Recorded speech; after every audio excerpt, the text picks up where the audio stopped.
Mangwanani akanaka mhuri yeZimbabwe, tinokuchingamidzai zvekare kune chimwe chirongwa pano paZim Facebook Secrets and Confessions. Tadzoka zvekare nemamwe mamessages. Rekedzai tibva tapinda mumamessages edu atadzoka takakubatirai. Message yedu yekutanga yakamira sekudai so: hanzi makadii zvenyu mukoma, ndinokumbirawo kuti muge muchindiposterawo nyaya yangu makavika chitupa changu. Ininiwo ndauya pano ndiine confession yangu iyo yandiinayo. Confession yangu yakamira sekudai so: ndiri murume uye zvekare ndine makore 32 years ekuberekwa.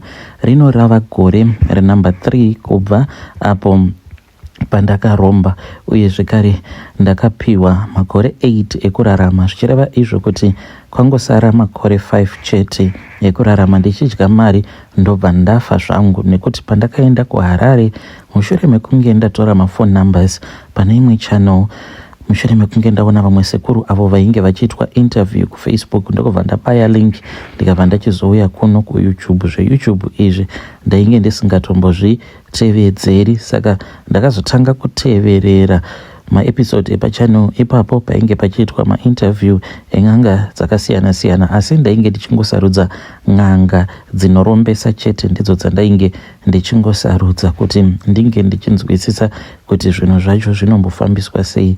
Saka ndakabva ndachizotanga kutaura navo sekuru vacho ivavo. Ndakataura navo ndikavaudza kuti shunguo dzangu dzainge dziri dzekuti ndainge ndichida kuti ndinge ndichizoita mari. Vakabva vanditi zvakawanda vainge vasingakwanisi kuti tinge tichizvitaura pamafoni. Vakabva vati vainge vachida kuti ndinge ndichizoenda kuZimbabwe. Saka ipapo zvinhu zvainge zvakatondiomera because ndainge ndabva mukurambwa nemukadzi nedzimwe nzira dzakandirwadza. Zvakaitika mukomana chinhu zvekuti nemudzimai takasangana ndisina chandainge ndiinacho kana chitupa ndainge ndisitomborena, ndokubva tatanga kuti 1 kuaplaya zvose. Nekuda kwekuti zvinhu zvainge zvakandiomera, ndinoona sekunge mukadzi iye akabva achizotanga kundiona sekunge ndainge ndiri chinhu chainge chisina kana basa, because ndakati ndakwanisa kuaplaya malaisensi zvose. Umwe mukomana uyo wandainge ndichishanda naye iye akabva achizokwanisa kuwana basa. Zvino akati awana basa, neniwo ndokubva achizozama kunditsvakira basa, but ndainge ndisati ndava neexperience yekurivhesa trailer rimwe riya ravanoti link. Saka ndakati ndabuda nemurungu kudaro, ndipo apo pandakabva ndachizoshupika kuti ndinge ndichizopinda pane imwe hardware nereverse. Murungu ndokubva andidzinga basa, ndakadzingwa basa paspot. Ipapo ndokubva ndadzokera kumba. Mudzimai akandibvunza kuti kosei madzoka, ndikabva ndamunyepera kuti ndainge ndadzingwa nekuda kwekuti ndainge ndisina permit. Mukadzi akabva ati it is okay. Takabva tachizongotanga kungoita upenyu hwekungwavha tichirarama tirimo makarimo mumaplot, because ndakazoenda ndikandotaura nemurungu wangu ndikamukumbira ruregerero nekuti ndainge ndava kuda kudzoka pabasa. Murungu akabva achizoti munokwanisa kudzoka inyu pabasa.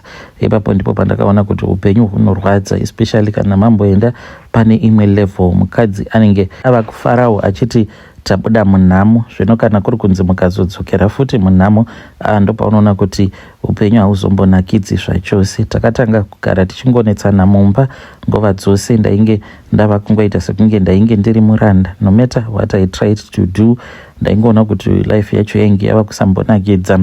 Rafu idzodzo dzandainge ndichingodirwa kuzosvika munhu achizotanga kuita zvemaboyfriend. Akati atanga kuita zvemaboyfriend mukoma, ndipo apo patakabva ndachizozvibata kuti ainge ava kuita zvemaboyfriend. I then confronted her. Akabva achizondiudza kuti ainge akaudzwa nebest friend yangu kuti ndainge ndakadzingwa nekuda kwekuti ndainge ndakatadza kurivhesa link. Takanetsana. Mukadzi akabva ati ainge asingachakwanisi kugarira nhamo. Ndikabva ndachizorambwa nemukadzi. Akatoita zvekutonditiza neumwe muchinda uyo watainge tichishanda naye. I was heartbroken mukoma.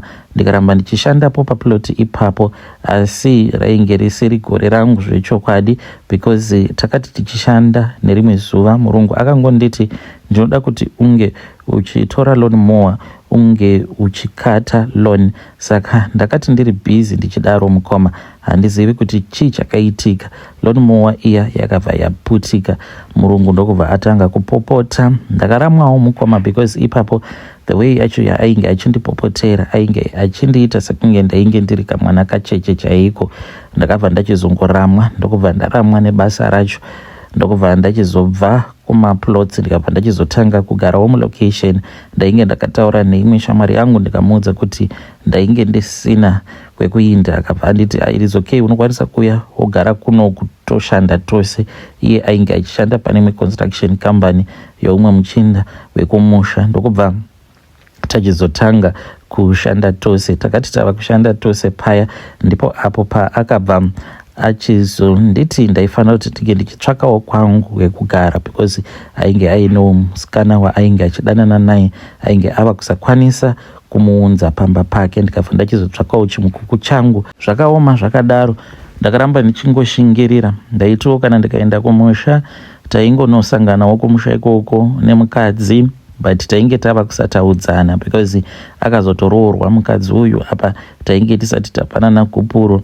Then hama dzake dzikagamuchira mari. Kana zvinhu zvakakuomera ndipo paunoona kuti the whole world would turn against you. There is no one, not even one person anoswera achiita basa newe. The world will only look at you kana kuri kunzi zvinhu zvinenge zvichikufambira. Ipapo everyone turned their backs on me. Ndikasara ndiri one. Kunyange hama dzimwe dzandainge ndichichengeta mazuva andainge ndichishanda, kunyange pandainge ndisati ndatanga kuita zvekudriva matruck, ndaitobatsira hama dzakawanda. Hama dzangu dzose ndikangoti the majority vakauya kuno kukujoni, vakauya kuno nekuda kwangu. Asi ipapo pandakadzingwa basa mushure mekunge ndarambwa nemukadzi, ndaiti kana ndikafonera hama yandinenge ndafonera mukoma waitoona kuti when days are dark zvechokwadi even friends and relatives they are few.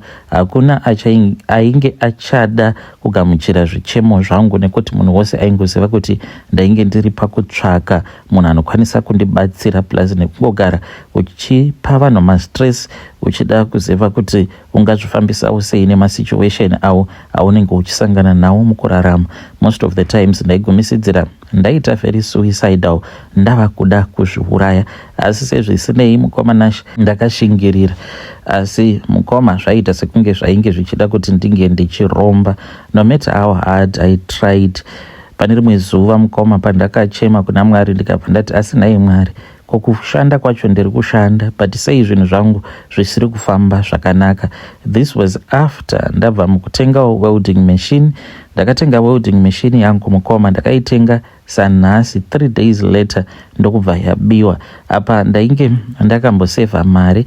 Ndasevha mari yangu mukoma Nash. Mari iyoyo yakangotsakatika iri mukadhi rangu remukuru. Ndikamboedza kuti mari iyoyo ndinge ndichiwana back but mari handina kukwanisa kuiwana. Apa kainge kari kamari kandainge ndakasevha. Ndikabva ndati kamari aka kandasevha ndoda kuti ndinge ndichizoita ABC. And before that ndainge ndiine hope dzandainge ndakarota mukoma Nash paine umwe mukadzi uyu ainge ari munhu wekuziva weukama. Akauya kwandiri wainge uri usiku akabva ati kusvika wapedza kubhadhara chikwereti changu une chikwereti changu.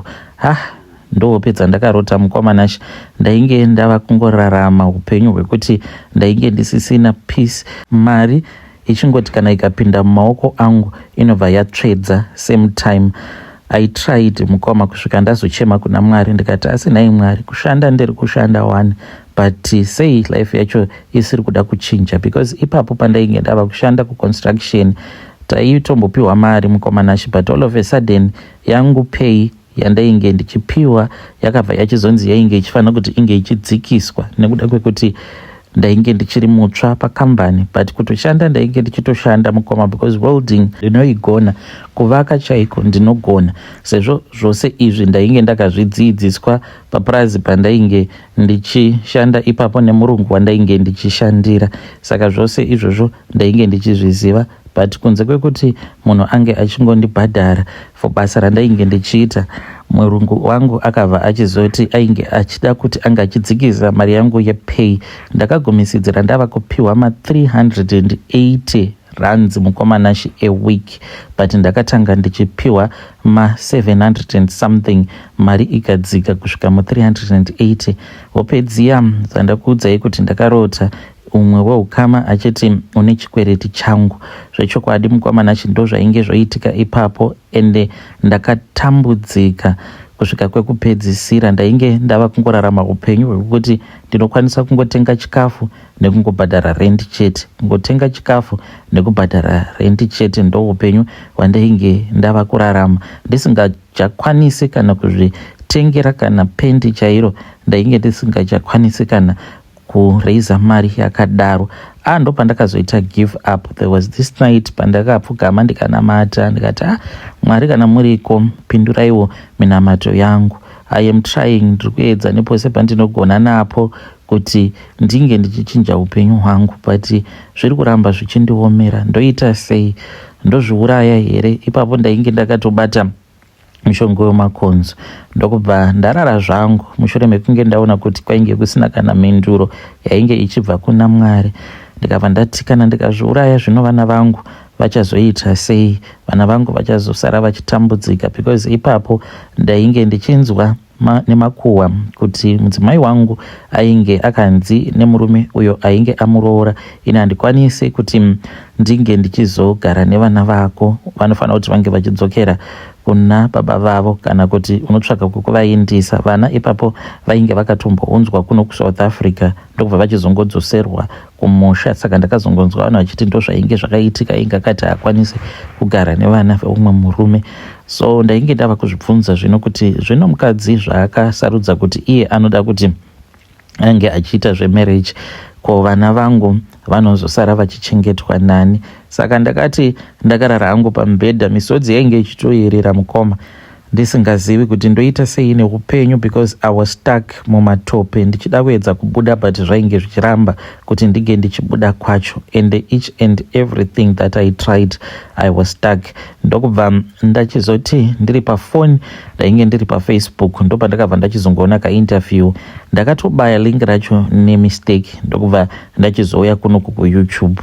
YouTube zvose izvi tainge tisingatombozviiti vamwe, tainge takajaira TikTok zvekare neFacebook zvedu. Saka ndakazoti ndabva paYouTube ndikatanga kuteverera mainterview, ende kwainge kungobuda mainterview en'anga dzinorombesa. Saka ndizivi kuti if this was a sign from God or a sign kubva kuvadzimu vangu handizivi, but ndo zvakaitika ipapo musi wandakaona kuti ndainge ndapererwa ende ndainge ndagumirwa zvechokwadi neupenyu. Saka ndakabva ndachizotanga kutaura nasekuru vaivaya to my surprise ndikabva ndatopiwa a very good response.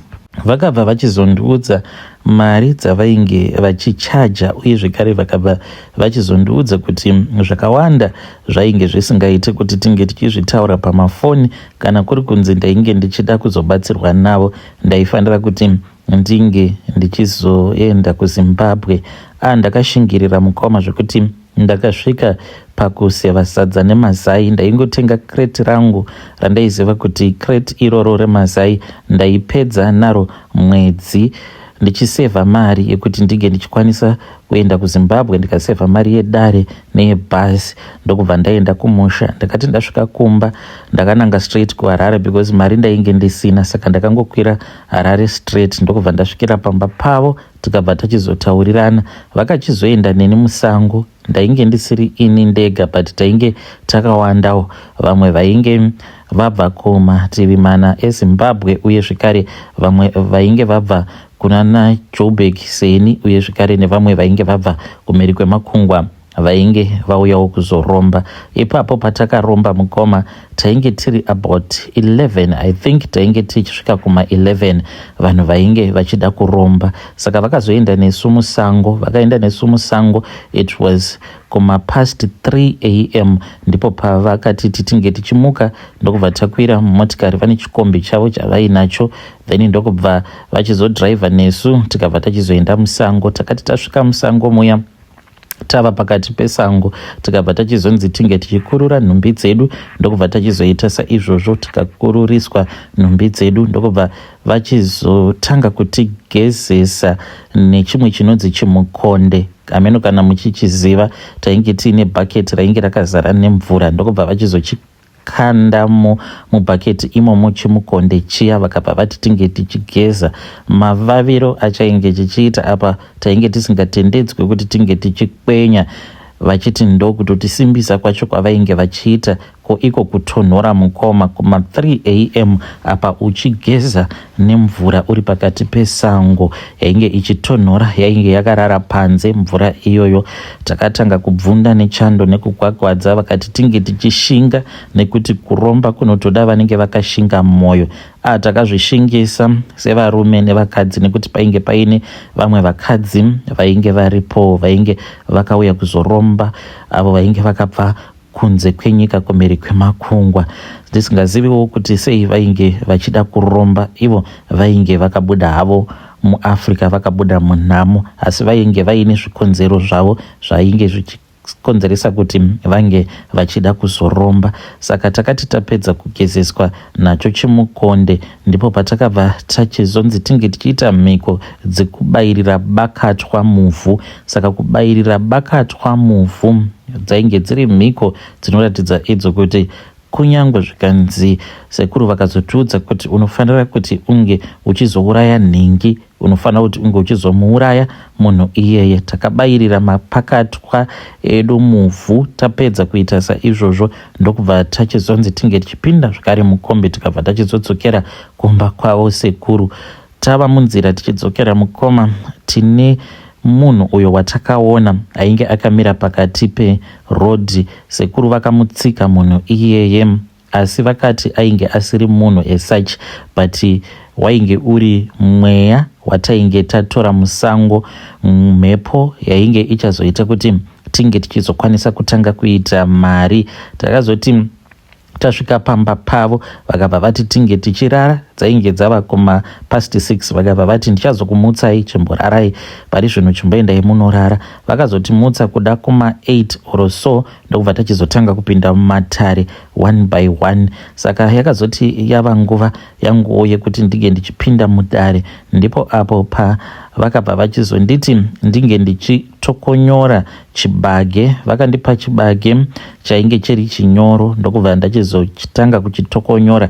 Vainge vaine huku yavainge vakabata, saka ndakati ndatokonyora chibage chiya ndakabata shanga dzechibage mumaoko angu. Vakabva vachizoisa huku iya pasi, vakabva vati ndige ndichikanda shanga dziya dzechibage ndichikandira kwainge kuine huku, ndokubva huku iya yachizotanga kudya shanga dziya dzechibage. Yakadya shanga dzinokwana idzo kuita 8, ndokubva yanyangarika. Vakabva vachizoti sezvo yainge yadya shanga 8, zvainge zvichireva izvo kuti ndainge ndapiwa makore 8 ekurarama, makore 8 ekurarama ndichidya mari, ndichinakidzwa nemari. Mukomana Shi ndakatanga kuchema, vakandibvunza kuti ndainge ndichichemei, ndikati 8 makore here nai sekuru.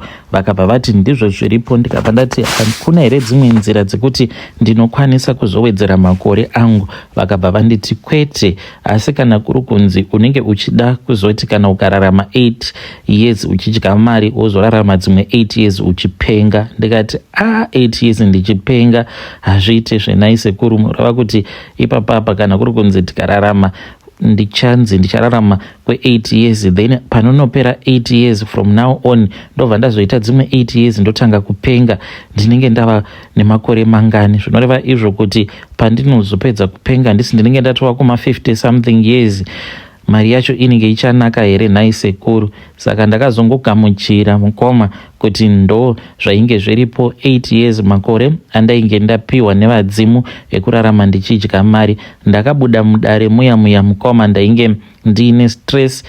Ndakaonawo kuti vamwe vandainge ndasangana navo kwasekuru umwe neumwe ainge aine stress dzake, but pane umwe akaita lucky because akapiwa makore 30 something ekurarama.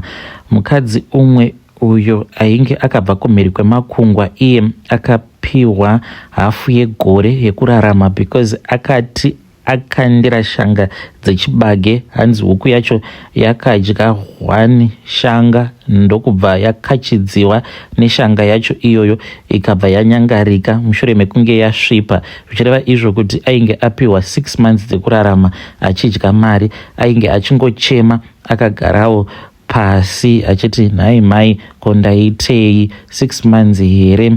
Saka ndakabva ndachizodzoka kuno kuSouth Africa. Ndadzoka kuno kuSouth Africa ndainge ndiine misheni yangu yandainge ndakapiwa yekuti ndaifanira kuti ndinge ndichizotsvaka mukadzi wemunhu wandainge ndichazorara naye. Mukadzi uyu ndaifanira kuti ndinge ndichizomunyengerera kuti ndinge ndichizosangana naye pabonde tisina kushandisirana dziviriro. Apa ndaifanira kuti ndinge ndichizozvizodza umwe mushonga pasikarudzi yangu ndisati ndarara naye. Saka mulocation mandainge ndichigara mainge muine umwe mukadzi ainge achida zvinhu. Ndiye wandakazoenda kwaari ndikamuudza kuti ndainge ndiine mari yangu ye fortnight yandainge ndashandira yandainge ndichida kumupa. Akabvuma ndokubva tachizorara tose. Takarara tose 1 round akabva ati mari yako ishoma. Saka ndainge ndatomushandisa pamhiko dzangu ndikabva ndatongosiyana hangu naye. Ndakazotanga kuita mari kuzosvika ndichizotengawo imba. Pari zvino ndakatenga imba kunoku ku4 Ways, but mukoma makore acho ari kufamba ende mafambiro ari kuita makore acho zvinhu zviri kutondishamisa. Pandainge ndichitambura gore rainge risingaperi. Izvezvi tarirai muone kuti tatova muna September, zvinoreva kutoti ndinenge ndava kutoti -1. Ndiyo confession yangu iyo yandiinayo. Ndakaromba, asi ndakaromba nekuda kwekuti ndakaedza kunamata mukoma asi Mwari havana kundipindura in time. Handizivi kuti muri yeZimbabwe munotiwo kudii pamusoro penyaya yangu, asi makore akawanda ekurarama handichina. In the next 5 years kana kuri kunzi munenge muchiri kuita zvemaconfession kana huchiri upenyu, ndichadzoka kwamuri kana mazuva angu aswedera padhuze, nekuti ndakaudzwa nasekuru kuti kana mweya werufu wava kuuya kwauri unotozvinzwa ende uchatozviudzwa kuti nguva yakwana wava kufanira kuti unge uchienda kumusha. Vedare ndo message iyo yandakatumidzirwa ichibva kuna mukoma vedu. Strange things indeed they do happen in this world. Ngatizamei kuti tinge tichitaura navo mukoma vedu ava mucomment section. Zvakangooma hazvo vedu we.